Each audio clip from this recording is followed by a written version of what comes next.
Magandang araw sa inyo mga kapatid. Nais ko sanang magpakilala sa inyo. Ako si Kuya Luna bago niyong makakasama upang maghatid ng mga kapanapanabik na kwento mula sa grupo ni Kabanong. Sana ay suportahan niyo ko.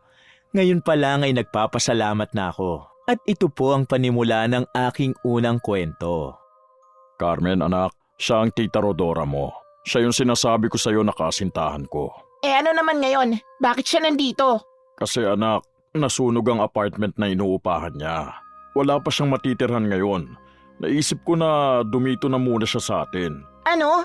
Ayoko. Hindi ako makakapayag. Pero anak, kawawa naman ang tia Rodora mo kung pababayaan ko siya. Wala akong pakialam sa kanya, Papa. Pumayag na nga ako na magkaroon kayo ng bagong karelasyon tapos ititira niyo pa siya rito. Hindi naman siya magiging pabigat sa atin. Tsaka, matutulungan ka niya sa pag-aaral mo. Huwag niyo na nga akong kumbinsihin. Ayoko sa babaeng yan. Tingnan niyo nga siya parang kung saan lang nanggaling. Ano ka ba? Huwag kang magsalita ng ganyan. Matuto ka namang rumespeto sa iba. Sa ayaw at sa gusto mo, dito na siya titira sa atin. Bahala kayo sa buhay niyo. Pero huwag kayong umasa na itatrato ko siya ng tama.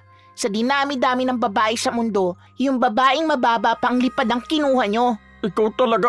Tama na, Leo. Hayaan mo na muna ang anak mo. Sige, saktan niyo ako. Para tuluyan na rin ako mawalan ng respeto pati sa sarili kong ama. Matalim na tumingin ang dalaga sa kamay ng kanyang ama na sana'y dadapo sa pisngi niya.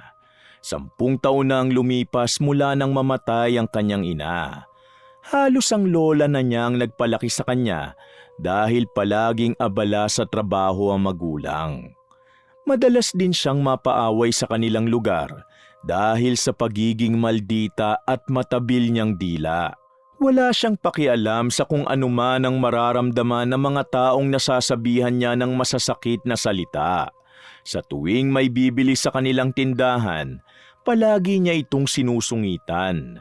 Nang tuluyan ng tumira sa kanilang bahay ang nobya ng kanyang ama, pinakita niya ang kagaspangan ng ugali niya.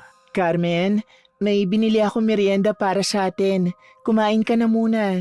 Ayoko nga. Baka mamaya nilagyan mo pa yan ng lason. Ha? Naku, hindi ko gagawin yun sa'yo. Pwede ba? Huwag ka na magpanggap na mabait. Kahit na anong gawin mo, hindi kita magugustuhan. Ang sabi sa akin ni Lola, sa bar ka lang daw nakilala ng tatay ko. Kaya bakit ko tatanggapin ang babaeng pinagsawaan na ng ibang lalaki? Alam kong hindi marangal ang trabaho ko noon. Pero nung makilala ko ang papa mo, nagpasya akong umalis sa bar at may maayos naman na akong trabaho ngayon. Sana balang araw matanggap mo rin ako. Asa ka, kahit na anong gawin mo, maruming babae ka pa rin. Babaeng mababa ang lipad. Natahimik na lamang si Rodora sa sinabing yon ng dalaga. Ngunit kahit ganun pa man, hindi niya sinusukuan ang pag-asang matatanggap din siya nito. Subalit nang magdalang tao siya, mas tumindi ang galit sa kanya ni Carmen. Leo, may maganda akong ibabalita sa'yo. Ano yun, mahal? 2 buwan na akong buntis ngayon. Leo, magkakaanak na tayo. Talaga ba? Grabe, hindi ko inaasahan na magkakaroon pa pala ako ng anak sa ganitong edad ko. Magaling! Hindi nyo na nga masuportahan ng maayos ang pag-aaral ko, magdadagdag na naman kayo ng pagkakagastusan. Carmen, huwag kang magsalita ng ganyan ha. Kapatid mo ang pinagbubuntis ng tita Rodora mo. Dapat nga matuwa ka pa eh. Bakit naman ako matutuwa? Hindi maganda na magkaroon ako ng kapatid sa babae nyo na ginawa ng pulutan ng ibang lalaki. Tsaka baka nga hindi pa kayo ang ama ng pinagbubuntis niya eh. Tumigil ka ha. Sumusobra ka na talaga. Nagawang sampalin ni Leo ang anak dahil sa bigat ng paratang nito sa kanyang bagong kinakasama. Tila ba'y wala na talagang kontrol ang dalaga sa mga masasakit na sinasabi nito sa iba. Sa mga sumunod na araw, lalo lamang lumala ang masamang ugali ni Carmen.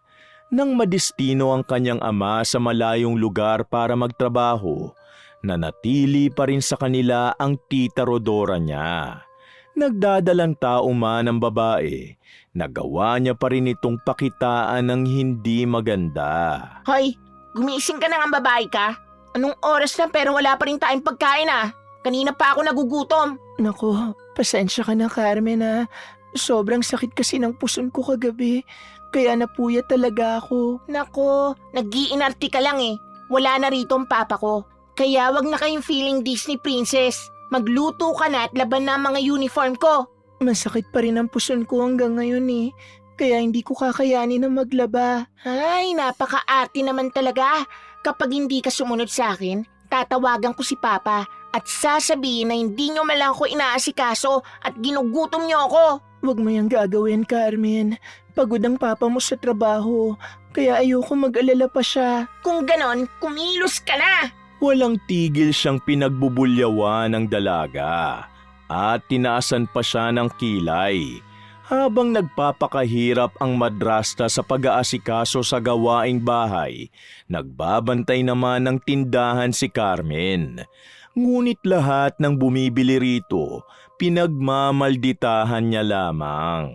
Carmen, pabili naman ako ng 1 lata ng sardinas at 3 kilo ng bigas. Wala na kaming sardinas at bigas eh. Sa iba na lang kayo bumili. Anong wala? Ano ba yung nasa harapan mo? Hay, sinabi na ngang wala. Nakaka-istorbo kayo sa ginagawa ko. Kaya pwede ba, umalis na kayo. Ano bang ginagawa mo? Sige ka lang naman sa pagse-cellphone dyan eh. Dapat wag na kayo magtindahan kung ayaw niyong mabilhan. Ano bang pakialam niyo, Mang Tonyo? Nakakainis ka, matanda ka. Masyado ka talagang maldita. Kaya walang nakikipagkaibigan sa'yo eh. Makaalis na nga. Nagsalubong ang mga kilay ng dalaga at sa inis niya, nagsara na lamang siya ng kanilang tindahan at nahiga sa sofa. Nang makaluto na ang tita Rodora niya, pinuntahan na siya nito para aluking kumain. Carmen, nakahanda na sa pagkainan ng pagkain natin. Halina't kumain na tayo. Pwede ba? Hatiran niyo na lang ako na makakain dito. Hindi ko gusto na makasabay kayong kumain sa pagkainan. Hanggang ngayon pa rin ba ayaw mo pa rin sa akin? Hindi ba halata? Ano ba ang ayaw mo sa akin? Tsaka may dapat pa akong gawin para magustuhan at matanggap mo ko bilang pangalawang nanay mo. Wala. Kahit lumuod pa kayo at magmakaawa, hindi ko kayo matatanggap. Kaya kung ako sa inyo, hiwalayin niyo na ang tatay ko. Hindi ko pwedeng gawin yan. Magkakaanak na kami ng papa mo. Kaya sana respetuhin at tanggapin mo magiging kapatid mo. Ayoko sa'yo at mas lalo na sa magiging anak mo. Okay, sige. Pasensya ka na kung ipinipilit ko pa ang sarili ko sa'yo. Napabuntong hininga na lamang ang babae sa masamang pagtrato sa kanya ng malditang dalaga. Nahihirapan man siyang pakisamahan ng anak ng kanyang kinakasama, sinikap niya pa ring maging mabuting madrasta. Samantala, sa pagdating ng lola ni Carmen galing probinsya, mas naging komplikado ang sitwasyon ni Rodora dahil kinukonsinti ng matanda ang maling pag-uugali ng kanyang apo. Ikaw pala ang sinasabing bagong babae ng manugang ko. Nasabi sa akin ng apo ko na pinagmamalupitan mo raw siya. Ho? Hindi po yan totoo. Huwag niyo nang itanggi, Tita Rodora. Sa tuwing nagkakamali ako, palagi niyo akong sinasaktan. Tinatakot niyo rin ako na kapag nagsumbong ako kay Papa, gagawa ka ng paraan para mapalayas ako sa bahay. Carmen, itigil mo yung kasinungalingan mo. Pinapalagpas ko na nga lang ang kawalan mo ng respeto sa akin. Tapos gagawan mo pa ako ng maling kwento. Hoy, babae, huwag mong pagsasalitaan ng ganyan ng apo ko kung ayaw mong malintikan ka sa akin. Ang kapal na mukha mong saktan siya. Pero wala po akong ginagawang masama kay Carmen. Tumigil ka na. Kilala ko ang apo ko at alam kong nagsasabi siya ng totoo. Ngayon na narito na ako. Ayusin mo yung ugali mo. Buti nga sa'yo. Mapait nang umiti ang dalaga sa kanyang madrasta at inirapan pa ito. Ginawa ni Carmen ang lahat para lamang mapasama ang babae. Nang makauwi ang ama niya galing trabaho, gumawa na naman siya ng kwento na ikasasama ni Tita Rodora niya. Mahal, narito na ako. Leo, mabuti naman at nakauwi ka na. Oh, kumusta ka ba rito sa bahay? Maayos ba naman ang pakikisama sa'yo ni Carmen? Papa, nakauwi ka na pala. Oo anak, kumusta ka na? Ito, hindi maayos. Oh, bakit naman? Yan kasing babae nyo. Palagi na lang kami nag-aaway. Sandali nga. Hanggang ngayon ba, hindi pa rin kayo okay? Si Tia Carmen kasi, palagi na lang nakikipag-usap sa mga lalaking kapitbahay natin. Carmen, pwede ba tumigil ka na? Hindi ka lang maldita, sinungaling ka pa. Alam ng Diyos na wala akong ginawa masama kaya huwag ka nang gumawa ng kwento. Hindi ako sinungaling, Papa. Kahit tanongin niyo pa si Lola ngayon, nagsasabi talaga ako ng totoo. Hindi ako magagawang lukuhin ng Tita Rodora mo. Kaya tumigil ka na, Carmen. Nagsasabi ng totoo ang anak mo, Leo. Ilang beses ko nang nakita yung babae mo na nakikipag-usap sa ibang lalaki. Leo, huwag ka maniwala sa kanila. Hindi kita niloloko. Ayaw sa akin ang anak mo kaya gumagawa siya ng kasinungalingan para masira ang relasyon natin. Huwag ka mag-alala. Hindi ako maniniwala ng basta-basta. Pero sa oras na ako mismo makaalam na niloloko mo ko, Rodora, hindi ako magdadalawang isip na palayasin ka rito. Wala akong ginagawang masama, Leo. Tumulo ang mga luha ni Rodora habang masamang nakatingin sa anak ng kanyang kinakasama. Hindi niya na kinakaya ang kamalditahan at kasinungalingan nito at nakakaramdam na siya ng matinding galit sa dalaga. Sa ilang araw na pamamalagi ni Leo sa bahay, napansin niyang malamig na ang pakikitungo sa kanya ng lalaki hanggang sa makabalik na ito sa trabaho. Ang pagiging maldita ni Carmen umabot na sa sukdulan. Hindi na lamang simpleng panguuyam. Sinasadya niyang durugin ang loob ni Rodora sa bawat pagkakataon. Tuwing magkasama sa bahay, sinisira nito ang mga bagay na inihanda ng madrasta. Tinatapon ang mga pinggan, ginugulo ang mga gamit, at binubulabog ang kalmadong kapaligiran. Dinudumihan niya rin ang mga nilalabhang damit ng babae.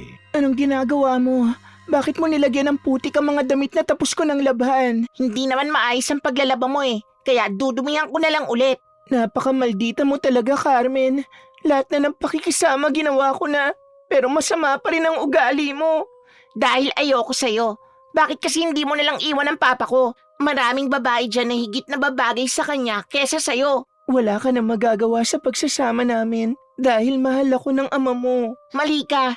Para sabihin ko sa'yo, hindi ako titigil hanggat hindi ka napapalayas dito. Ayoko sa malandi at maruming babaeng katulad mo. Ayoko rin naman sa katulad mong maldita at sinungaling. Kahit na anong gawin mo, sa akin pa rin ang simpatsya ng papa mo. Yan, lumabas din ang tunay mong ugali. Sa una pa lang, alam ko ng ambisyosa ka. At higit sa lahat, plastic pa. Kung ambisyosa ako, hindi ako papatol sa ama mo na isang mason. Mahal ko siya, kaya pinagtitisan ko yung pangit mong pag-uugali. Nang dahil sa sinabi na yon ni Rodora, nagawa siyang maitulak ng dalaga at naging dahilan nito ng pagkabagsak niya sa sahig.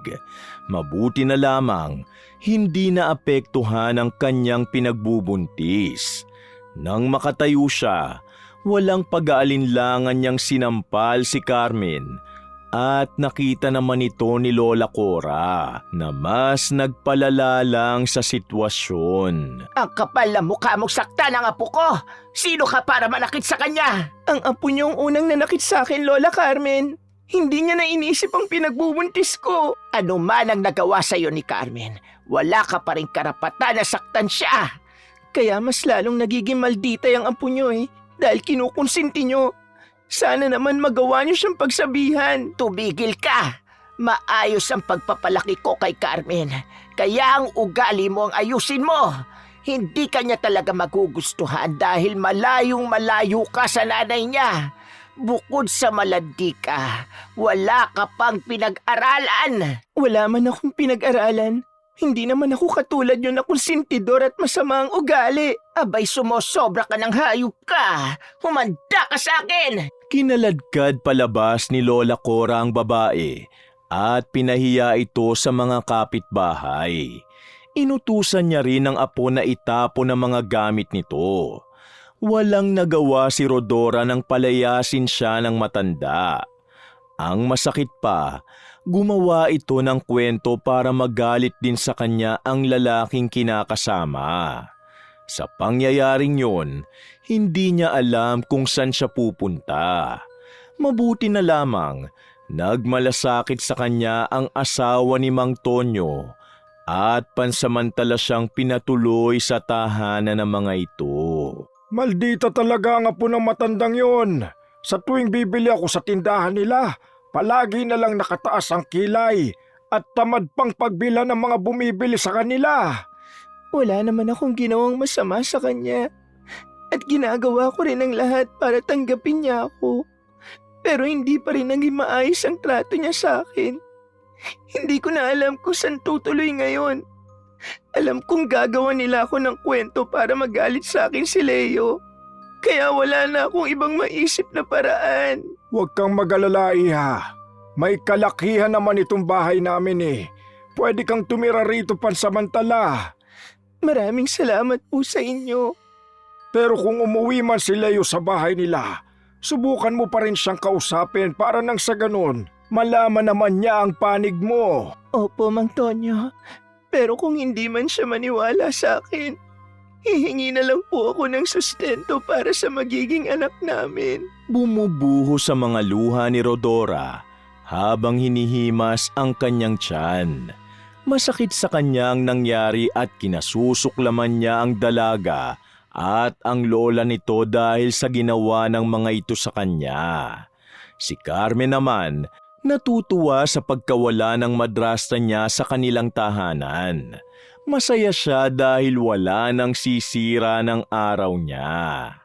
Hay, sa wakas, wala na rin ang babaeng marumi na yon. Mabuti naman, apo, at nakita na rin kita uling nakangiti. Alam nyo, Lola, kayo lang talaga ang tunay kong kakampi. Kung hindi kayo umuwi rito, baka hanggang ngayon, kinakawawa pa rin ako ng babae ni Papa. Huwag kang mag-alala, dahil hindi ka na niya masasaktan ulit. Saka, ako na ang bahalang magpaliwanag sa ama mo kung bakit wala na rito ang madrasta mo. Maniniwalaan kaya tayo ni Papa? Oo naman. Gagawin kong lahat para kasuklaman niya si Rodora. Salamat po talaga, Lola Cora. Mahigpit na yumakap ang dalaga sa kanyang lola at hindi nila inaasahan ang bigla ang pag-uwi ng kanyang ama. Agad nitong hinanap ang kinakasama at nais malaman ang tunay na nangyari. Inay, nasa si Rodora. Saka ano ba talaga nangyari? Nung tumawag kay sa akin, wala akong nauunawaan dahil maingay sa trabaho namin eh. Pwede ba ipaliwanag niyo ang lahat? Papa, nagawa po akong saktan ni Tia Rodora kanina. Baka naman sinagot-sagot mo na naman siya ng pabalang. Wala akong ginagawang masama sa babae ninyo.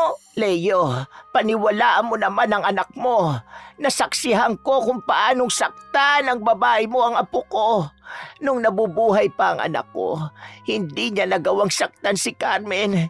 Kaya sa galit ko, pinalayas ko si Rodora para malaman niya kung saan siya lulugar. Nasaan si Rodora? Gusto ko siya makausap ngayon. Gusto niyo siya makausap dahil hindi kayo naniniwala sa akin. Tama ako, di ba, Papa? Ako ang dugot laman niyo, kaya dapat nasa panig ko kayo. Buntis ang tita Rodora mo. Kaya nag-aalala ako sa kanya.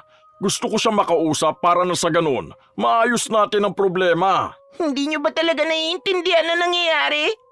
Ayoko sa babae na yon at ayaw niya rin sa akin.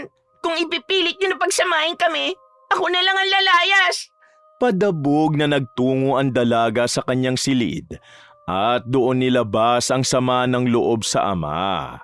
Samantala, agad namang pinuntahan ni Leo ang kanyang kinakasama nang malaman niya na nasa tahanan ni Mang Tonyo ang babae. Leo, mabuti naman at nakauwi ka ngayon. Totoo ba na sinaktan mo ang anak ko? Oo, nasaktan ko nga siya. Pero nagawa ko lang naman yun dahil tinulak niya ako. Kahit na, wala ka pa rin karapatang saktan ng anak ko. Mali ang ginawa mo sa kanya, Rodora.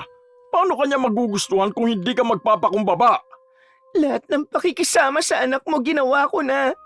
Pero ayaw niya talaga sa akin. Anong magagawa ko kung hindi niya ako gusto? Leo, bakit hindi na lang tayo bumukod? Hindi pwede. Bakit naman?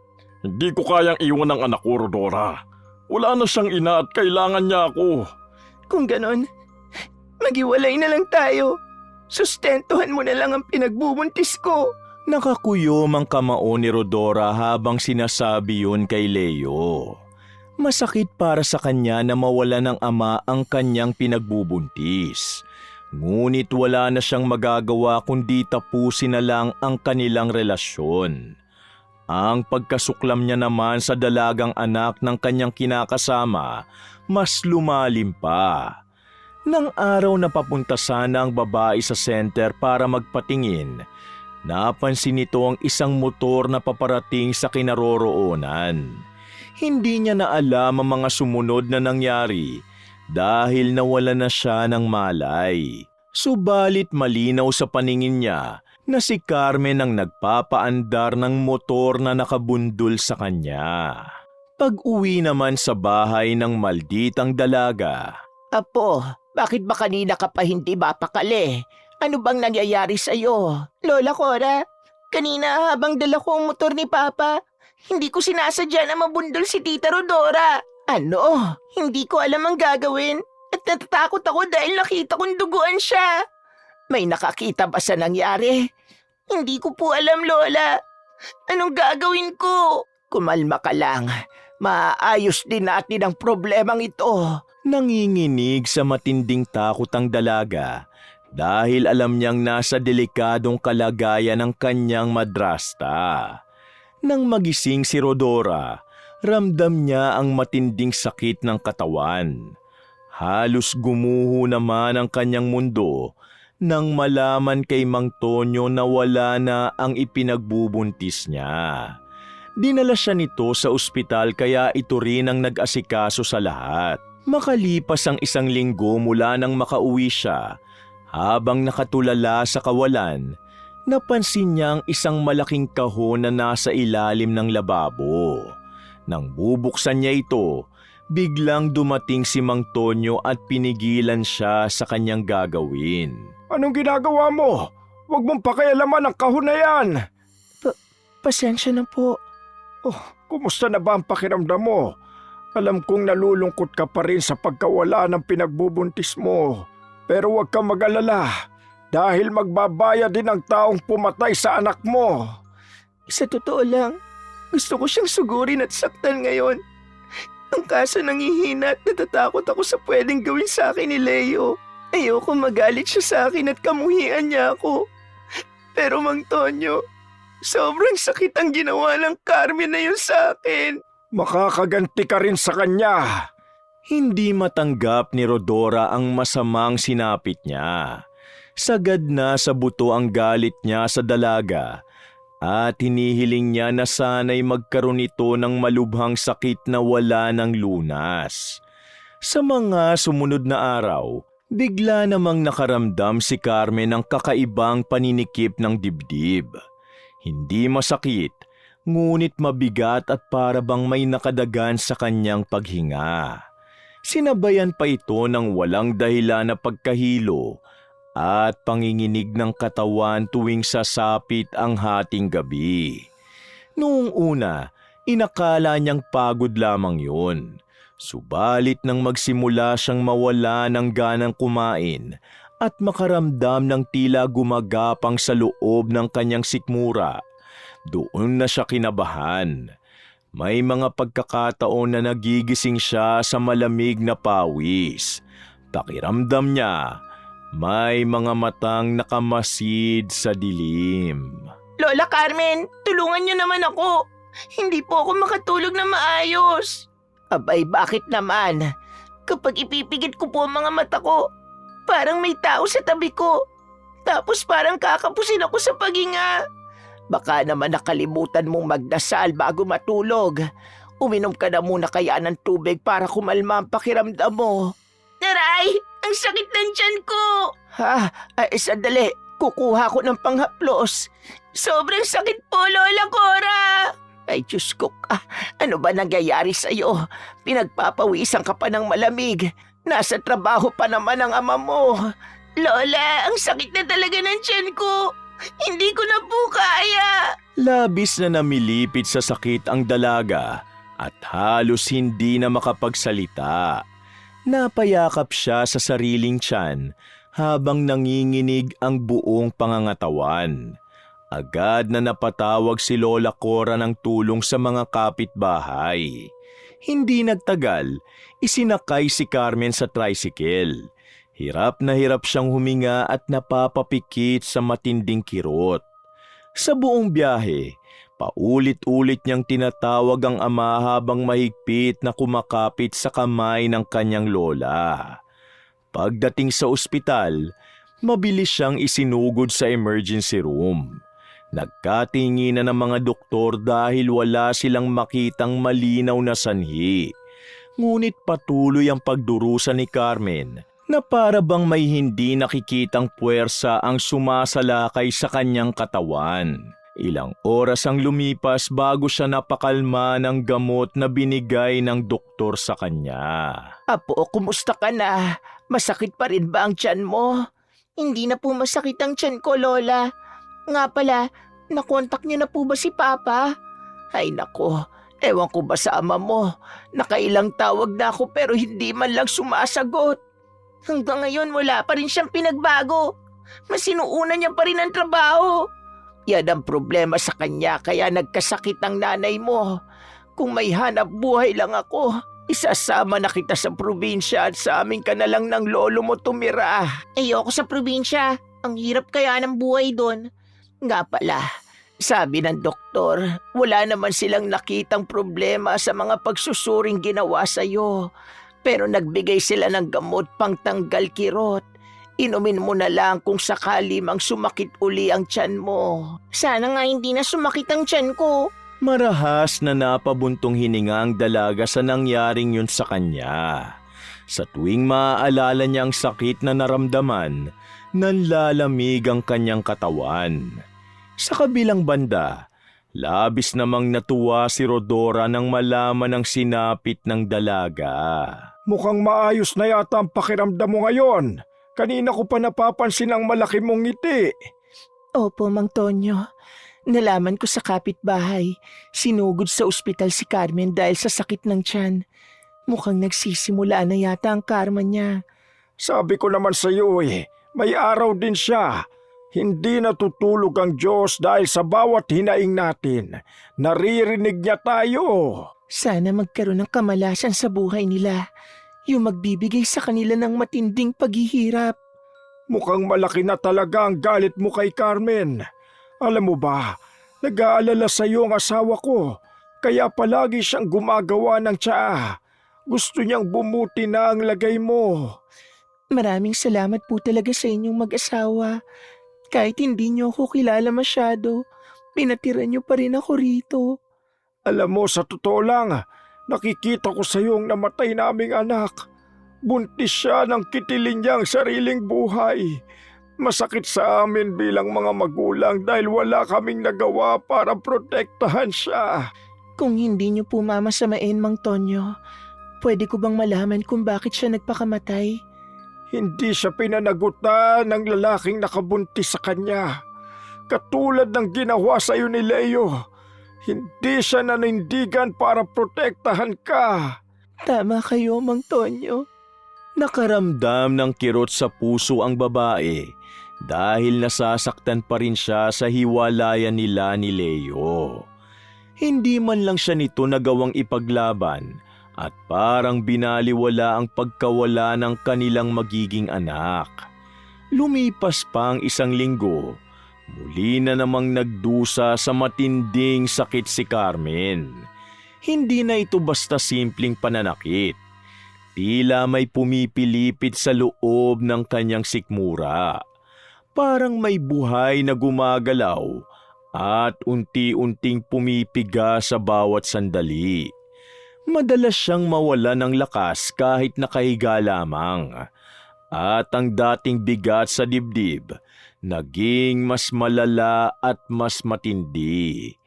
Nagsimula ring mangitim ang ilalim ng kanyang mga mata kahit sapat naman ang pahinga at may mga gabing hindi siya makasigaw. Nang ibabalik sana siya ng kanyang lola sa ospital, nakasalubong nila sa daan si Rodora. Tumingin ito sa kanila ng matalim na para bang sinusukat ang takot sa kanilang mga mata. Huwag mo nga kaming tingnan na masama ni Lola na parang kakainin mo. Bakit? Natatakot ka ba? Balita ko, kinakarma ka na raw. Hoy babae, hindi mo ba talaga titigilan ang apo ko? Wala akong ginagawa sa apo nyo, pero mukhang takot na takot kayo sa akin. Hindi kami natatakot sa'yo, no? Wala ka namang kasing kayang gawin kundi lumandi sa ibang lalaki. Masakit ba ang pag-iwan sa'yo ng papa ko? Masyado kang umasa na ikaw ang pipiliin niya kaysa sa akin. Kaya tignan mo ang sarili mo. Nakakaawa ka. Bulag ka na ba? Parang hindi mo makita ang lagay mo ngayon. Tingnan mo nga, mukha ka ng patay na 3 araw nang nakaburol. Nangingitim ng ilalim ng mga mata mo na para bang ilang araw nang inuusig ng konsensya dahil sa mga masasamang ginawa mo sa akin. Tumigil ka ng buwisit ka! Nang dahil sa'yo, nawala ang pinagbubuntis ko. Sana mamatay ka rin, Carmen. Halika na apo at pabayaan na natin ang baliw na babaeng yan. Magdurusa ka sa matinding sakit hanggang mamatay ka. Matinding salita ni Rodora habang papalayo sa kanya ang maglola. Pinakita niya ang matinding galit niya sa dalaga at talagang kinasusuklaman niya ang buong pagkatao nito. Nang sumapit ang gabi, habang natutulog si Carmen, nagkaroon siya ng masamang panaginip. Nakita niya ang sarili sa gitna ng dilim. Pinalilibutan ng mga anino na parang nakikisabay sa bawat galaw niya. Ilang sandali pa, naramdaman niya ang hapdi sa bandang hita at leeg niya. Nagising na lamang siyang sumisigaw at takot na takot. Maya-maya pa, napansin niyang may kakaibang mga kagat sa ilang bahagi ng kanyang katawan. Lola! Carmen, ano ba nangyayari sa'yo at sumisigaw ka? 10:00 na ng gabi at natutulog na ang mga kapitbahay natin. Lola Cora, tingnan niyo. Ang lalaki ng kagat sa hita ko. Ay nako, ano naman ang kumagat sa'yo? Hindi ko po alam. Ano ba talaga nangyayaring kababalagan sa iyo, apo? Ano pong kababalagan ang sinasabi niyo? Sa tingin ko, hindi na normal ang nangyayari sa iyo. Lola naman natatakot na tuloy ako. Anong gagawin natin? Hanggang ngayon, wala pa ring resulta sa mga pagsusuri na ginawa sa iyo. Sa tingin ko, kailangan na kitang ipatingin sa mas malaking ospital at magagaling na doktor. Ang kaso, saan naman tayo kukuha ng pera? Tawagan po ulit natin si Papa. Kailangan niya akong bigyan ng pera para sa pagpapagamot ko. Sige, tatawagan ko siya bukas. Umasa ang dalaga sa tulong ng kanyang ama. Ngunit isang masamang balita ang nakarating sa kanila. Nabagsakan ng mabigat na bagay ang paa ni Leo at naging malala ang injury nito sa buto. Dahilan para hindi na siya makapagtrabaho at makalakad. Nang dahil din doon, nawala ng pag-asa si Carmen na gumaling pa sa kanyang karamdaman. Paano na ako ngayon, Papa? Habang tumatagal, mas lumalala ang sakit ko. Pwede ba tumigil ka na muna? Huwag kang mag-alala. May makukuha naman akong tulong mula sa pinagtrabahuhan ko. Tsaka, huwag lang ang sarili mo ang isipin mo. Natatakot na kasi ako sa kalagayan ko. Alam ko, pero pareho lang naman tayo nahihirapan ngayon. Hindi ko alam kung may pag-asa pa ba akong makalakad. Kung nandito lang sana si Rodora, siguradong aalagaan niya ako. Hanggang ngayon pa rin ba ang babaeng yun ang bukang bibig niyo? Papa, wala naman siyang kwenta kaya huwag niyo na siyang hanapin pa. Kung hindi ka lang sana maldita, maayos pa rin sana ang relasyon namin hanggang ngayon. Ako pa talaga ang sinisisi niyo sa mga nangyayari. Ganyan niyo kamahal ang babae na yon. Sobra kayo, Papa. Anak niyo ko pero wala kayong pakialam sa akin. Bumuho sa mga luha ng dalaga matapos niya yung sabihin sa kanyang ama. Hindi niya matanggap na tila ba'y mas mahal nito ang kanyang madrasta kaysa sa kanya na sariling anak. Ramdam ni Carmen ang bigat sa dibdib habang unti-unting natutunaw ang tiwala niya sa magulang. Ang bawat paghinga niya kasabay ng hapdi ng pagkabigo. At sa mga sandaling yon, pakiramdam niya nag-iisa siya sa mundo. Subalit nang lumapit ang kanyang Lola Cora, napagtanto niya na may isang tao pang tunay na nagmamahal sa kanya.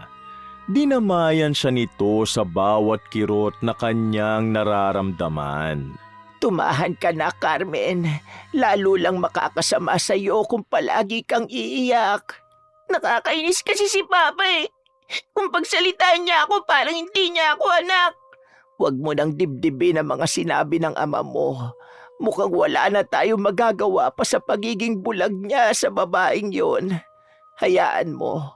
Maghahanap na lang ako ng mautangan para mapatingin na kita sa magagaling na doktor.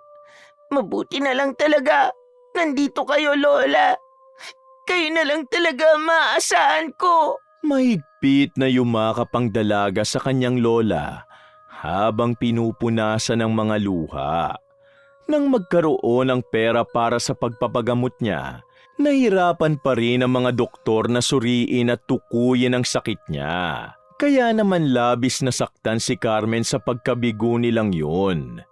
Pagkauwi sa kanilang bahay, nagulat siya nang makita ang madrastang inaasikaso ang kanyang ama.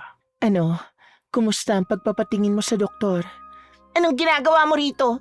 Ang kapal na mukha mong bumalik pa sa pamamahay namin. Pumunta ang Tita Rodora mo rito para asikasuhin ako. Huwag ka mag-alala, hindi naman siya mananatili na matagal dito eh. Tsaka pwede ba? Ayusin mo yung pagsasalita mo sa kanya. Nahihibang na ba talaga kayo, Papa? Sinaktan ako ng babaeng yan. Kaya bakit nagagawa niyo pa rin siyang tanggapin? Dahil mahal ko siya at alam kong mabuti siyang tao. Ayoko sa babaeng yan. At kahit anong gawin niyo, tututol ako sa relasyon niyo. Huwag ka mag-alala. Dahil hindi ko na rin naman gugustuhin makasama ang taong pumatay sa anak ko. Anong sinasabi mo? Di ko sinasadya yung nangyari. Kaya itigil mo na ang paninisi sa akin. Ano? Ikaw, Carmen, ang pumatay sa magiging kapatid mo? Binasag ng katahimikan ng sandali nilang yun. Nanlamig ang buong katawan ng dalaga nang malaman na ng ama ang kanyang ginawa. Nilihim nila ang tunay na nangyari sa pagkawala ng ipinagbubuntis ng Tita Rodora niya. Ramdam ni Carmen ang matinding pagkakasala na para bang bawat paghinga niya mabigat at pilit. Ang mga mata puno ng pag-aalala at hindi niya alam kung paano ito haharapin. Huwag na natin niyang pag-usapan. Uuwi na ako. Sandali, bakit hindi mo sinasabi sa akin ang tunay na nangyari sa pagkawala ng magiging anak natin? Dahil alam ko namang hindi ka maniniwala sa akin. Ginawa nila akong masama sa paningin mo para sa ganun. Mapalayas ako rito. Papa, tigilan niyo na ang babaeng yan. Alisin niyo na siya sa buhay natin. Tumigil ka! Ikaw talaga may kasalanan ng lahat! Huwag mo nang pagalitan ng anak mo. Kawawa naman siya. Aalis na ako. Mapait nang umiti ang babae sa dalaga bago tuluyang umalis. Sinadya niyang sabihin ang tunay na nangyari para mag-away ang mag-ama. Sinisimulan na ni Rodora na makapaghiganti kay Carmen. Palagi siyang taimtim na nagdarasal na sana'y mas maghirap pa ang mga taong nanakit sa kanya.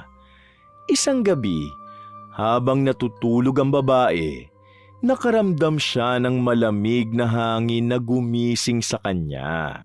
Nang idilat niya ang kanyang mga mata, nakita niyang bukas pa pala ang bintana ng sala kung saan siya natutulog. Matapos niya naman itong maisara, napansin niya ulit ang malaking kahon na nasa ilalim ng lababo. Hindi niya alam kung bakit parang may kaba siyang nararamdaman sa bagay na yun. Sandali siyang nakiramdam sa paligid at maya-maya pa, nagulat siya nang biglang pumasok si Mang Tonyo sa pintuan na galing sa labas. Oh, bakit gising ka pa? Hindi ka ba makatulog? Nilalamig po kasi ako eh. Nakalimutan kong ilak ang bintana at mukhang nabuksan dahil sa malakas na hangin. Ganon ba? Hintayin mo ako rito at ikukuha pa kita ng isang kumot. Malamig talaga rito sa sala, kaya dapat balot na balot ang katawan mo. Eh bakit po nasa labas pa kayo, Mang Tonyo? May tinapos lang akong trabaho sa labas. Sige po. Muling bumalik sa pagtulog ang babae at hindi na siya nag-iisip pa ng kung ano-ano. Kinabukasan, narinig niya ang malakas na sigaw ni Lola Cora at nag-iiskandalo na ito sa labas ng bahay ni Mang Tonyo. Hoy, babaeng malandi! Lumabas ka riyan! Anong ginagawa niyo rito? At bakit kayo nag-iiskandalo? Kasalanan mo kung bakit nag-away ang mag-ama at lumayas ang apo ko dahil din sa'yo. Wala akong alam sa pinagsasasabi mong matanda ka. Tumigil na kayo sa panggugulo sa akin kung ayaw niyong sabuin ko kayo ng tubig. Subukan mo lang nang sa ganon makita mo ang hinahanap mo. Wisit ka talagang babae ka. Pwe! Nananahimik ako rito tapos paparatangan niyo ako ng bagay na hindi ko naman ginawa. Kung ako sa inyo, hanapin niyo na lang si Carmen kesa sayangin ang oras niyo sa akin. Kapag may masamang nangyari sa apo ko, malalagot ka talaga sa akin. Hindi ako natatakot sa inyo. Subukan niyo pang sugurin ako rito. Papatulan na talaga kitang matanda ka. Galit na pinagsarhan ng pintuan ni Rodora ang matanda at pilit na pinakalma ang sarili. Samantala, nakatanggap naman ang tawag si Lola Cora sa staff ng barangay at sinabing naroon si Carmen. Dali-daling pumunta ang matanda sa kanyang apo para maibalik na ito sa kanilang bahay. Apo, kumusta ka na? Bakit ka naman umalis ng bahay nang walang paalam? Nag-aalala ako sa'yo ng sobra. Lola, ayoko na pong umuwi. Lalo lang sumasama ang pakiramdam ko sa mga sinasabi sa akin ni Papa. Ano ka ba? Di ba sinabi ko naman sa'yo na wag mo nang intindihin ang sinasabi ng ama mo? Umuwi na tayo nang sa ganun makakain ka na. Lola, hindi ko na kaya ang sakit na nararamdaman ko. Bigla-bigla na lang sumusumpong ang kirot sa sikmura ko. Konting tiis na lang, apo, at magagamot ka rin ng tama. Kung gusto mo, bumalik tayo ulit sa ospital para mag-update sa kalagayan mo. Sana naman tayo kukuha ng perang panggastos. Wala naman ng trabaho si Papa. Kaya paano pa ako gagaling? Huwag kang mawala ng pag-asa. Dahil pagsubok lang ito sa atin. Hindi ko na talaga kaya, Lola. Sumasakit na naman ang tiyan ko ngayon. Namaluktot ang katawan ng dalaga nang muling makaramdam ng sakit. 3 linggo niya nang iniinda ang karamdaman at lumalala lang ito habang lumilipas ang mga araw. Parang may gumagapang na lamig sa kanyang mga ugat, kasabay ng biglang paghapdi na tila sinusunog ang laman mula sa loob. Sa bawat paghinga, may kirot na humahaplos sa kanyang dibdib, habang ang ulo niya binabagyo ng matitinding hilo at bulong na hindi niya maunawaan. Sa gabi, hindi siya dinadalaw ng antok hanggang sa tuluyan ng manghina ang katawan niya. May mga sugat na rin na tumubo at may lumalabas pang nana dahil sa impeksyon. Carmen, nagluto ako ng sopas. Kumain ka na muna. Ayoko po. Wala akong ganang kumain. Hindi pwede yan.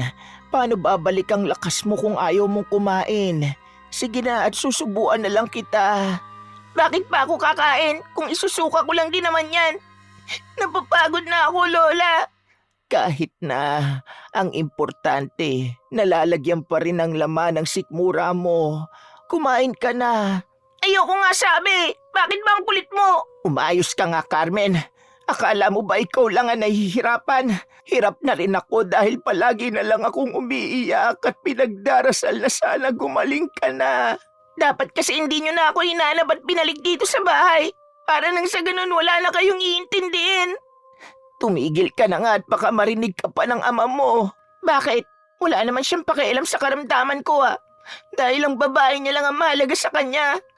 Alam mo, sa tingin ko, ginayuman ng babaeng yun ng ama mo. Masyado nang nabubulag sa kanya si Leo. Humanda siya sa akin kapag nalaman kong ginayuma nga niya si Papa. Kaya dapat magpalakas ka para mailigtas mo ang ama mo mula sa babaeng yon. Mas kinasuklaman pa ng dalaga ang kanyang madrasta dahil sa pag-aakala niyang ginayuman nito ang ama. Subalit mas tumindi pa ang sakit na nararamdaman ni Carmen hanggang tuluyan na itong makonfine sa ospital.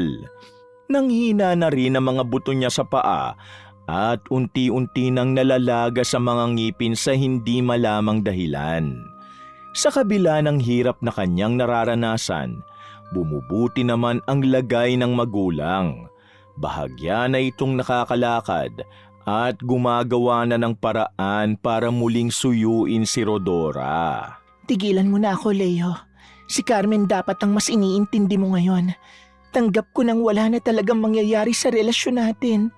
Akala ko ba, ayos na tayo nung nakaraan. Inalagaan mo ko at pinaramdam mo ulit na mahal mo pa rin ako, di ba?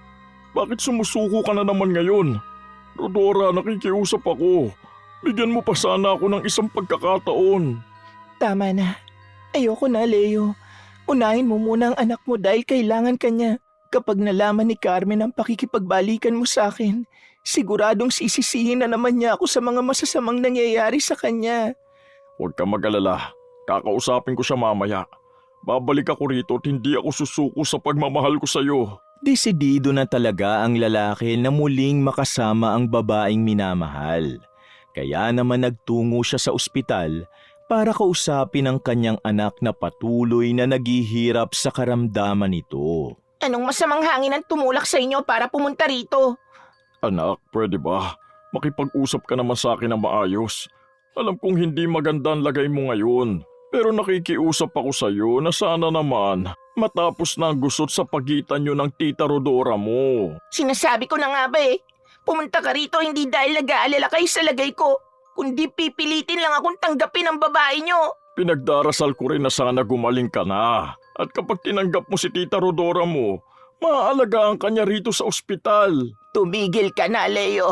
Hindi ka talaga nag-iisip. Huwag mo nang ipilit sa anak mo na tanggapin ang babae mo. Sariling kaligayahan lang ang iniisip mo.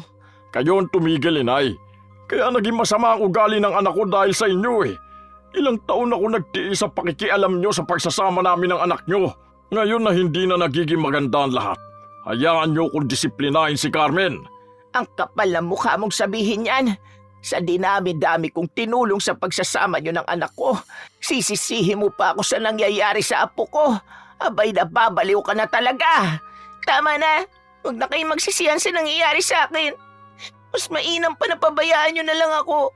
Dahil pabigat lang naman ako sa inyo. Hindi totoo yan, apo. Magpahinga ka na at iinom ka pa ng gamot.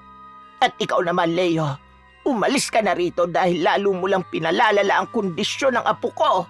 Bulyaw ni Lola Cora at tahimik namang umalis ang kanyang manugang.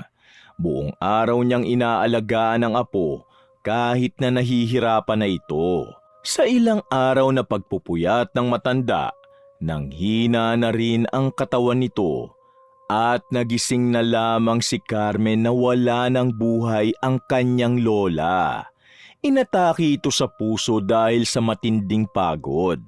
Sa pagkamatay ng taong pinakamamahal, hindi niya naman inaasahan ang pagdamay sa kanya ni Rodora. Huwag ka nang umiyak. Hindi pwede sa'yo ang mapagod. Pinababalik ka na ng doktor mo sa ospital at ako nang maghahatid sa'yo ron. Anong ginagawa mo sa burol ng lola ko? Pumunta ka ba rito para asarin na naman ako? Bahala ka kung anong gusto mong isipin, Carmen. Nakiusap lang sa akin ng ama mo na alagaan ka. Kaya nandito ko. Plastic ka talagang babae ka. Huwag ka na magpanggap. Dahil alam ko namang natutuwa ka sa pagkamatay ng lola ko. Oo, aaminin ko. Masaya talaga ako nang mamatay na siya. Pero naaawa ako sa lagay mo. Hayop ka. Sana sunugin sa impyerno ang kaluluwa mo. Alam mo, masama na nga ang lagay mo. Maldita ka pa rin, Carmen. Ayaw mo ba talaga magbago?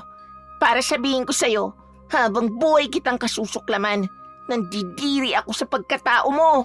Nakakaawa ka talaga. Pero sige, hindi na kita papatulan. Uuwi na lang ako para hindi ka nasumpungin. Tahimik na umalis ang babae sa burol ni Lola Cora. At pagka-uwi niya, napansin ni Mang Tonyo ang malungkot niyang mukha. Hindi na nito kinailangan magtanong sapagkat baka sa mga mata niya ang matinding dalamhati. Dahan-dahan siyang umupo sa bangkong kawayan, kasabay ang pagtulo ng kanyang mga luha. Kumusta ang pagpunta mo sa burol ni Cora? Hindi ka ba sinaktan o pinahiya ni Carmen? Ganun pa rin ho ang ugali niya. Pero bakit ganito, Mang Tonyo? Ang bigat ng pakiramdam ko. Para akong nasasaktan. Normal lang ang nararamdaman mo. Pero huwag mong isipin na kasalanan mo ang nangyayari sa kanya. Nararanasan ni Carmen ang matinding hirap dahil may mga maling nagawa siya. Tama kayo. Bakit nga ba ako maawa sa taong pumatay sa magiging anak ko? Dapat pala, masaya ako habang pinagmamasdan ng paghihirap niya. Hindi siya matututo hanggat hindi nabibigyan ng leksyon sa buhay. Hayaan natin siyang mas maghirap hanggang sa magsisi siya sa mga kasalanan niya. Nararapat lang kay Carmen ang paghihirap niya. Mabilis na nawala ang awa sa puso ni Rodora dahil hindi niya pa rin tanggap ang pagkawala ng kanyang magiging anak. Isang buwan na ang nagdaan, patuloy pa ring pinahihirapan ng kanyang sakit si Carmen. Namamagana ang ilang parte ng katawan nito. Sa paglipas ng mga araw, mas lalong lumala ang kalagayan niya. Ang mga sugat, bumuka at doon nagsimulang gumapang ang mga uod. Kasabay ng pag-agos ng dugong tila walang katapusan. Ang bawat daing ay puno ng sindak at paghihirap, habang ang kanyang katawan unti-unting kinakain ng sumpang hindi nakikita. Sa bawat gabi, nanginginig siya sa sakit at alam niyang hindi na ito pangkaraniwang karamdaman, kundi resulta ng kanyang mga maling nagawa. At ang tanging ama niya na lamang ang nag-aasikaso sa kanya. Papa, sobrang sakit ng mga sugat ko. Diyos ko, ano ba nangyayari sa'yo? May lumalabas sa mga uod sa mga sugat mo! Tawagin niyo na po ang doktor, Papa. Hindi ko na kaya ang sakit. Okay, sige. Hintayin mo ko rito. Kumalma ka lang. Bilisan niyo, Papa. Nagsisigaw na sa sakit ang dalaga habang tinitiis ang sakit na kanyang nararamdaman. Nawawala lang ang kirot kapag nakakainom siya ng gamot. Ngunit hindi pa rin matukoy ng mga doktor ang pinagmumula ng kanyang karamdaman. Nang dahil sa lumalala na niyang kondisyon, muling nakiusap ang ama na alagaan siya ni Rodora at pumayag naman ang babae. Uminom ka na ng gamot mo at mamaya kakain ka na. San ka ba humuhugot ng kakapalan ng mukha mo? Alam mo nang ang ayoko sa'yo, pinagpipilitan mo pa rin ang sarili mo sa akin. Mahal ko ang ama mo, kaya pumayag akong alagaan ka. Hindi niya kinakaya na makitang nahihirapan ka at kailangan niya ang tulong ko. Siya ang may kailangan ng tulong mo at hindi ako. Kaya umalis ka na. Wala ang papa mo ngayon, kaya sinong mag-aasikaso sa'yo rito? Kung ako sa'yo, ibaba mo na lang ang pride mo kaysa mamatay ka. Puwisit ka. Tandaan mo, kapag gumaling ako sa sakit ko, uubusin ko yung buhok mo. Sorry ka, dahil bago mo pa yung magawa sa akin, titiyakin kong mas mauunang maubos ang buhok mo. Bilib din talaga ako sa pagiging consistent mo. Akalain mo yon, sa kabila ng hirap na nararanasan mo, nananatili ka pa rin maldita.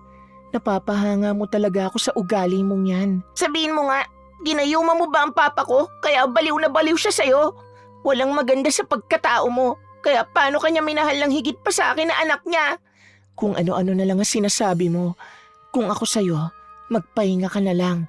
Hindi na pinatulan pa ni Rodora ang dalaga at iniwan niya na lamang ito. Sa kabila ng masamang pinapakita nito sa kanya, nagawa niya pa rin itong asikasuhin. Nang hilingin ni Carmen sa mga doktor na sa bahay na lamang siya magpagaling, nanatili pa rin sa tabi niya ang madrasta. Sa tuwing aatakihin siya ng matinding sakit, gumagawa ng paraan ang babae para pakalmahin ang nararamdaman niya. Subalit walang pinagbago ang pakikitungo niya at labis itong ikinagalit ng kanyang ama. Napapagod na kami sa'yo, Carmen. Kaya sana naman, ayusin mo ang ugali mo. Naaabala na natin ang tita Rodora mo pero ang sama pa rin ang ugali mo. Di ko naman sinabi sa kanya na alagaan niya ako Kayo nag-utos sa kanya na gawin yon. Kaya walang dahilan para ayusin kontrato ko sa kanya. Sumusobra ka na. Wala talagang magandang naituro sa'yo ang lola mo. Pwede ba? Huwag niyo nang idamay ang lola ko. Mas marami siyang nagawa kaysa sa inyo. Alam niyo, sa totoo lang, sana hindi na lang kayo naging ama ko. Anong sabi mo? Wisit ka talaga! Leo, wag! Mabilis na pumagitna ang babae sa pagitan ng mag-ama at sa pisngi niya tumama ang sampal ni Leo na para sana sa anak nito. Hindi naman inaasahan ng dalaga na gagawin niyo ng kanyang madrasta. Napaatras siya sa gulat. Nanlaki ang mga mata habang pinagmamasdan ang mukha nito. Saglit namang natigilan si Leo. Baka sa mukha niya ang pagsisisi at galit siya sa kanyang sarili. Umalingaw-ngaw ang katahimikan sa loob ng bahay, puno ng tensyon at sakit na matagal nang kinikimkim ng bawat isa. Sa sandaling yon, parang kinurot ang puso ni Carmen. Maya-maya, bigla na lang sumakit ang ulo niya na parang binibiyak ito hanggang sa mawalan na siya ng malay. Ang pangyayaring yon ang nagbigay ng labis na pangamba kay Rodora. Batid niyang hindi na normal ang karamdaman ni Carmen. Kaya naghanap na siya ng albularyo na titingin sa kalagayan nito. Ano ba? Bitiwan niyo nga ako! Nasasaktan na ako! Kumalma ka lang, iha. Tinitignan ko lang kung may itim na kapangyarihan ang bumabalot sa iyong katawan. Ano ba pinagsasasabi mo, matanda ka? Bitiwan mo na nga ako! Pwede ba tumigil ka na? Kumuha ako ng albularyo para matignan ang lagay mo. Ano naman ang kinalaman ng manggagamot na yun sa karamdaman ko? Siguro magkasabot kayo para mas pahirapan ako. Nahihibang ka na nga. Manahimik ka na lang kung gusto mo pang mabuhay. Ayon sa pagsusuri ko, nakatitiyak ako na may taong kumukulam sa kanya. Ano? May kumukulam sa akin? At sino namang walang hiyang gagawa nun? Ayon sa aking kandilang pinatak sa tubig, malabo ang lumabas na imahe. Senyalis ito na malakas ang karunungan ng taong nagsumpa sa iyo. Mukhang kilala ko na kung sino ang taong kumukulam sa akin. Tumingi ng masama ang dalaga sa kanyang madrasta dahil pinalalakas ng kutob ang hinala sa kanyang dibdib. Huminga siya ng malalim at agad niya itong pinaratangan. Nanginginig ang boses ni Carmen habang binibigkas ang mabibigat na salita. Subalit matatag ang kanyang mga matang nakatuon kay Rodora. Nagulat naman ang babae at pilit itinago ang pagkakabahala sa likod ng isang mapanuyang ngiti. Itinanggi nito ang bintang sa kanya. Kung ako man ang nangkukulam sa'yo, hindi ako tanga na magdadala ng albularyo para gamutin ka. Hindi ka na talaga nag-iisip. Huwag niyo nang itanggi pa. Kayo lang naman ang may matinding galit sa akin. Alam ko nagpanggap lang kayo para linlangin ako. Alam mo, sumusuko na talaga ako sa ugali mo. Halos wala na nga akong tulog sa pag-aalaga sa'yo. Tapos ako na naman ang masama. Kung hindi ka lang din naman magbabago, ititigil ko na ang kalokohang ito. Sandali, Rodora. Pagpasensya mo ng anak ko. Sa tingin ko, hindi siya nakakapag-isip ng tama dahil sa karamdaman niya. Ayoko na, Leo. Pagod na akong unawain ang ugali ng anak mo. Ikaw nang bahala sa kanya. Sana gumaling pa siya. Huwag kayong mag-alala. Gagawin ko ang lahat para matalo ang mangkukulam na yon. Ibabalik ko sa kanya ang lahat ng sakit na binigay niya. Maraming salamat po. Aalis na ako. Naluluhang umuwi sa bahay ni Mang Tonyo ang babae, dala-dala ang bigat sa dibdib. Umasa siya na magbabago pa ang dalaga sa pagmamalasakit na ginagawa niya. Ngunit nasaktan lamang siya at nadagdagan ng sakit sa kanyang puso. Habang umiiyak siya, lumapit sa kanya si Mang Tonyo at inabot ang pamunas para sa kanyang mga luha. Bakit ka naman umiiyak? Ang tanga-tanga ko kasi, Mang Tonyo. Umasa ako na magbabago pa si Carmen. Pero lalo lang lumala ang ugali niya. Ay, bakit mo pa kasi pinipilit ang sarili mo sa kanya? Dahil mahal ko ang ama niya. At gusto kong maayos na ang gusot sa pagitan namin. Alam mo, sa tingin ko, malabo nang magbago ang babaeng yon. Kung ako sa'yo, intindihin mo na lang ang sarili mo. Nga pala, may plano ka na ba para sa sarili mo? Wala pa po sa ngayon, Mang Tonyo. Nahihirapan kasi ako makapag-isip. Pasensya na kayo kung bumalik na naman ako sa bahay ninyo. Nahihiya na po talaga ako sa inyo. Ayos lang yon. Ang gusto nga ng asawa ko, magtagal ka pa rito. Naluluto niya na kasi ang mga paboritong ulam ng anak namin. Akalain mong pareho kayo ng mga gusto. Nakakatuwa naman po. Hayaan nyo, kapag naging maganda ang buhay ko, hindi ko kayo kakalimutan. Ay sus, wala yun. Maliit na bagay lang ang nagagawa namin para sa'yo. Maraming salamat po. Walang mapaglagyan ng saya na yun ni Rodora. Mapalad siya dahil may mag-asawang mabait na kumupkup sa kanya at tinuring pa siyang parang tunay na anak. Subalit isang araw, napansin niya na parang nangihina at nawawala ng gana sa pagkain si Mang Tonyo. Hindi rin gumagaling ang ubo at lagnat nito. Kaya labis siyang nag-aalala sa kalagayan ng matanda. Rodora, pwede mo bang patay na lang ang electric fan? Masyado na kasi akong nilalamig eh. Opo, Mang Tonyo. Salamat. Ayos lang po ba kayo? Napansin ko lang parang hindi na yata gumagaling yung ubo nyo. Wala lang ito. Huwag mo ko intindihin. Masyado lang akong napagod sa pagtatrabaho ko. Naku, dapat ingatan nyo rin po ang kalusugan nyo. Huwag puro trabaho ang intindihin. Tama ka. Huwag ka mag-alala. Gagaling din ako. Pilit na itinatago ni Mang Tonyo ang sakit na kanyang nararamdaman. Sa totoo lang, parang kinakapos na siya sa hininga at naninikip ang dibdib niya na tila may humihila sa loob niya. Biglang nanlamig ang kanyang mga kamay habang pinagpapawisan ng noo. At ang bawat pintig ng kanyang ulo'y parang may martilyong humahampas. Subalit tiniis niya ang lahat.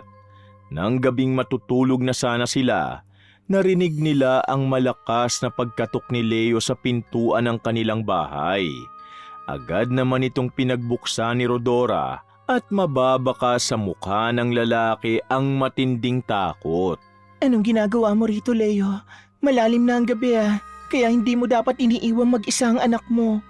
Rodora, tulungan mo naman ako. Leo, nakikiusap ako, tigilan mo na ako. Kahit na anong pakiusap mo sa akin, hindi na kita tutulungan. Pero hindi ko na alam ang gagawin ko eh.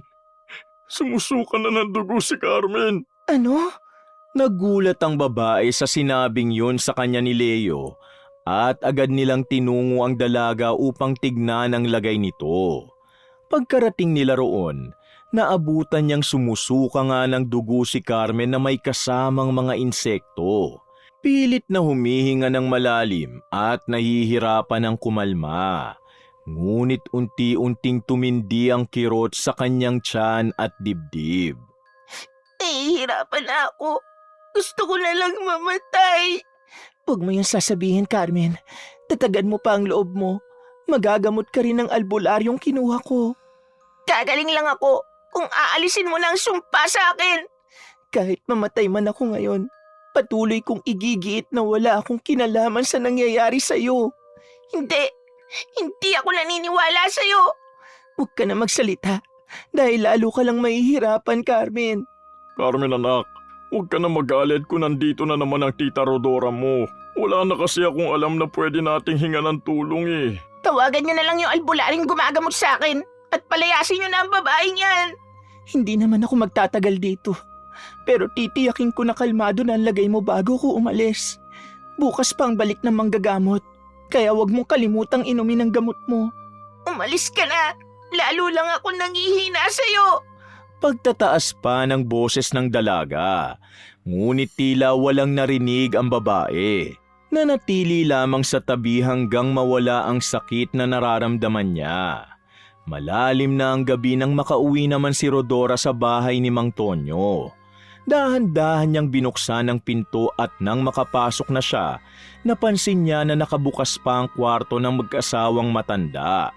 Pinuntahan niya ang mga ito para tignan kung tulog na. Nag-aalala siya na baka may mangyaring hindi maganda dahil may sindi pa ng kandila ang silid. Subalit pagsilip niya, agad na bumungad sa kanya si Mang Tonyo. Habang kinakausap siya nito, nakatuon ang mga mata niya sa ilang kakaibang gamit na nasa mesa nito. Bakit ngayon ka lang umuwi? Hinintay ko lang po na makatulog si Carmen. Nagagawa mo pa rin siyang tulungan kahit masama ang ugali niya. Kakaiba ka talaga. Sa totoo lang, naaawa po talaga ako sa lagay niya. Kaya hindi ko matiis na hindi siya tulungan. Sana may magandang sukli ang pagmamagandang loob mo sa kanya. O siya, matutulog na ako. Sige po. Tipid nang umiti ang babae at humiga na sa kanyang kama. Sandali pa lang siyang nakakatulog nang makaramdam siya na parang may sumasakal sa kanya. Akala niya mauubusan na siya ng hininga. Ngunit napagtanto niya na panaginip lang pala ang nangyari. Inabot na siya ng umaga, subalit na natiling dilat pa rin ang mga mata niya. Nang magbukang liwayway na, sinimulan niya ng magluto ng kanilang almusal. Pagkagising ni Mang Tonyo, agad niya itong pinagtimpla ng kape at nag-usap na rin sila habang hinihintay ang pagsikat ng araw. Ang sarap ng pagkakatimpla mo rito sa kape ko ah. Tamang-tama lang ang tamis. Mabuti naman at nagustuhan niyo. Nga pala, Mang Tonyo, pwede po ba akong magtanong sa inyo? Abay, oo naman. Ano bang itatanong mo? Naniniwala po ba kayo sa kulam? Bakit mo naman naitanong yan? Gusto ko lang pong malaman ng tungkol sa bagay na yon. Ang sabi kasi ng albularyong gumagamot kay Carmen, may taong kumukulam daw sa kanya. Oo, totoo ang mga mangkukulam. At maraming uri ito. Bakit ba may mga taong gumagawa ng mga ganong bagay? Kasalanan sa Diyos ang ginagawa nila. Tama ka, pero hindi lahat ng mangkukulam masama. Meron din mga mabubuti. Nagpapataw sila ng sumpa para magbigay ng parusa sa mga taong lumampas na sa kanilang mga limitasyon. Ganon po ba? Maraming salamat sa pagsagot niyo sa tanong ko. Walang anuman. Matapos ang kanilang pag-uusap, nagtungo naman ang babae sa palengke upang mamili ng kanilang makakain sa hapunan. Habang naglalakad si Rodora, nakaramdam siya ng malakas na kabog sa kanyang dibdib. Hindi niya maipaliwanag ang dahilan, ngunit sa tingin niya may kung anong nangyari. Nagmadali siyang bumalik sa bahay ng matanda at nabitiwan niya ang bayong na dala-dala dahil nakita niyang umiiyak ang asawa ni Mang Tonyo dahil bumagsak sa sahigang lalaki nang makaramdam ito ng matinding pagkahilo. Sa takot niya, agad niya itong inasikaso. Mang Tonyo, ayos lang po ba kayo? Oo, hindi ka na dapat bumalik dahil mapapagod ka lang. Ayos lang sa akin ang mapagod. Ang importante maayos ho kayo. Gusto niyo po bang dalhin ko na kayo sa ospital? Wag na, hindi naman malala ang nangyari sa akin eh. Mawawala rin ito. Sige po, kayo po ang bahala. Naging panatag ang kalooban ni Rodora sa sinabi ng matanda. Ngunit lingid sa kanyang kaalaman, pinahihirapan na ng kanyang sakit ang matanda at wala itong lakas ng loob magsabi. Sa mga sumunod pang mga araw, patuloy pa rin siyang nagmamalasakit kay Carmen. Napansin niyang unti-unti nang humuhupa ang mga masamang pakiramdam nito. Nalaman niya sa albularyo na malapit nang matalo ang karunungan ng mangkukulam na nagbigay ng sumpa sa dalaga. Bakit nandito ka na naman? Tinitignan mo ba kung patay na ako? Ay, pwede ba? Tumigil ka na. Wala akong masamang hangarin sa'yo. Kaya sana naman ayusin mo na yung ugali mo. Nararamdaman ko na malapit na akong gumaling. At sisiguraduhin ko na mawawala na rin ang pagkakatali sa'yo ng ama ko. Hanggang ngayon yan pa rin ang iniisip mo. Huwag ka mag-alala dahil malapit na akong lumayo sa inyo ng ama mo. Bakit hindi pa ngayon? Huwag ka magmadali dahil darating din tayo dyan. Magpagaling ka pa at magpalakas. Napaka-plastic mo talaga. Oo na. Hindi na nagpakita ng galit ang babae sa dalaga at inunawa na lamang ang kanyang kalagayan. Habang bumubuti ang karamdaman ni Carmen, siya namang paglala ng sakit ni Mang Tonyo. Nagkaroon ito ng matinding pananakit ng buong katawan na tila pinipilipit ang laman at buto niya. Madalas siyang hingalin, nahihilo at bigla na lang napapahandusay sa sahig na parang inuubos ang lakas. Sa hirap na nararanasan ng matanda, nagawa naman itong alagaan ni Rodora. Pasensya ka na kung naabala ka na namin. Alam mo, pwede mo naman na kaming iwang mag-asawa eh. Umuwi ka sa mga magulang mo at magsimula ka ng panibago mong buhay. Gusto ko po talagang gawin yan. Pero mas kailangan niyo pa ako ngayon. Kawawa naman ang asawa niyo kung siya lang mag-isang mag-aalaga sa inyo. Napakabuti mo, Rodora. Kaya hindi ko maunawaan kung bakit ayaw sa'yo ng Carmen na yun. Nako, mukhang sumpungin lang talaga ang babaeng yon.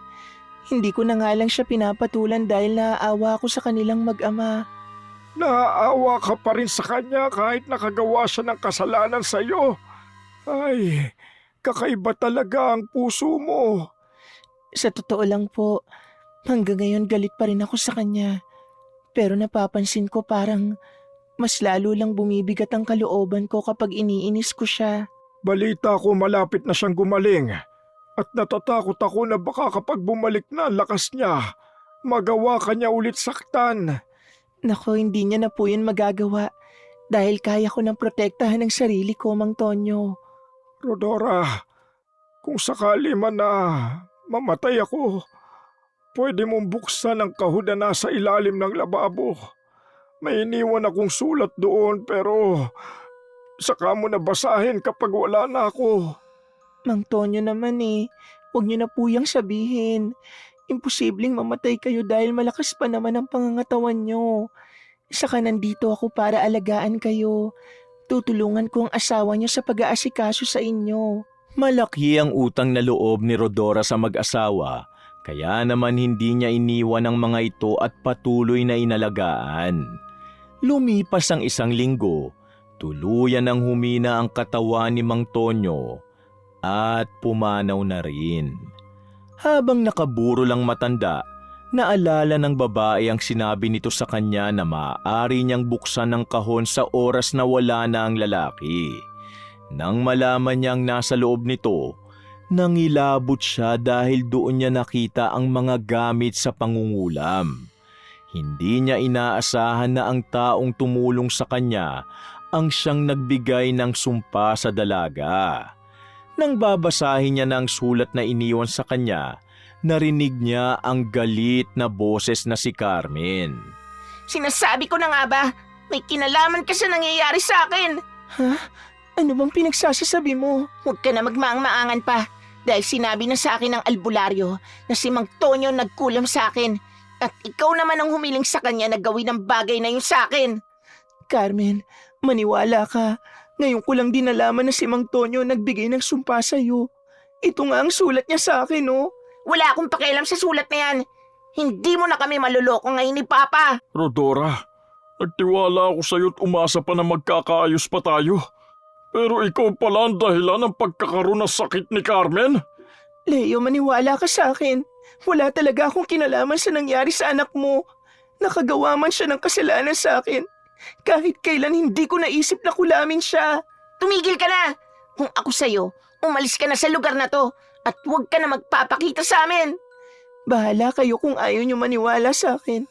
Pero wala talaga akong kinalaman sa nangyayari sa'yo, Carmen. Umalis na kayo sa burol ni Mang Tonyo. Labis man na nasaktan si Rodora sa paratang sa kanya ng dalaga, mas pinili niya na lamang na manahimik. Nang mabasa niya naman ang sulat sa kanya ni Mang Tonyo, nalaman niyang kaya nagawang kulami ng matanda si Carmen upang mabigyan ng ustisya ang nangyari sa kanya. Sinabi rin sa kanya ng asawa ng lalaki na dating itim na albularyo si Mang Tonyo at may kaalaman nito sa paggamit ng itim na kapangyarihan. Sa puntong yon, naging malinaw na sa kanya ang lahat. Matapos ang mga kaguluhan, nagpasya na siyang umuwi sa kanyang mga magulang. Subalit naiwan ang sakit sa dibdib ni Leo at patuloy pa rin siya nitong hinahanap. Carmen, kumain ka na. Hinanda ko na rin ang gamot mo. Tawagin mo na lang ako kapag kailangan mo ako. Bakit parang malungkot yata kayo? Iniisip niyo pa rin ba ang babaeng yon? Ayoko magsinungaling sa'yo kaya sasabihin ko ang totoo. Oo, mahal ko pa rin ang tita Rodora mo. Kung ganon, bakit hindi niyo siya sundan? Bakit pa? Alam ko namang malaki ang nagawa niyang kasalanan sa'yo. Mawawala rin tong nararamdaman ko sa kanya. Nakausap ko ang asawa ni Mang Tonyo at binigay niya sa akin ang sulat na iniwan nito kay Tita Rodora. Ayon sa sulat, wala nga siyang kinalaman sa nangyari sa akin. Talaga ba? Kung ganun, walang dahilan para magalit tayo sa kanya. Opo, Papa. Ngayon ko lang napagtanto na mabuti pala talaga siyang tao. Kasalanan ko kung bakit nangyari to sa akin. Wala akong ginawa kundi saktan siya. Patawarin niyo po ako, Papa. Bumuhos ang luha ni Carmen na puno ng pagsisisi sa kanyang mga maling nagawa. Sa bawat patak nito, tila ba unti-unting nababawasan ang bigat sa kanyang dibdib. Nanginginig ang kanyang boses habang inaalala ang lahat ng salitang binitiwan at sugat na kanyang idinulot. Hindi lamang sa iba, kundi para sa sarili. Ngayon niya lubos na nauunawaan ang halaga ng kabutihan at pagpapatawad sa bagay na matagal niyang ipinagkait. Nang tuluyan na siyang gumaling sa kanyang karamdaman, pinuntahan nila ng ama ang lugar ni Rodora. Nang muli silang magkita, kapwa nila pinatawad ang isa't isa at namuhay na isang pamilya. Tunay nga na ang pagpapatawad hindi lamang para sa iba, kundi higit sa lahat para sa sarili. Sa sandaling pinili ng puso ang magpatawad, unti-unting naaalis ang bigat ng sama ng loob at galit na matagal nang bumabalot sa damdamin. Ang kapatawaran, hindi paglimot sa pagkakamali, kundi pagtanggap na bahagi ito ng buhay at aral na dapat dalhin. Sa bawat hakbang ng pagbitaw, nagkakaroon ng kapayapaan at lakas ng loob na muling harapin ang bukas. Tunay nga, sa pagpapatawad, nagsisimula ang tunay na paghilom, pagbabago, at muling pag-ibig sa sarili at sa iba. Wakas! Mga kapatid, sana po ay nagustuhan nyo ang aking kwento. Mag-comment lang po kayo para ma-shoutout ko kayo sa susunod na handog kong istorya sa inyo. At huwag nyo rin pong kalilimutan na mag-subscribe dito sa channel natin. Maraming salamat po at pagpalain tayong lahat ng puong may kapal.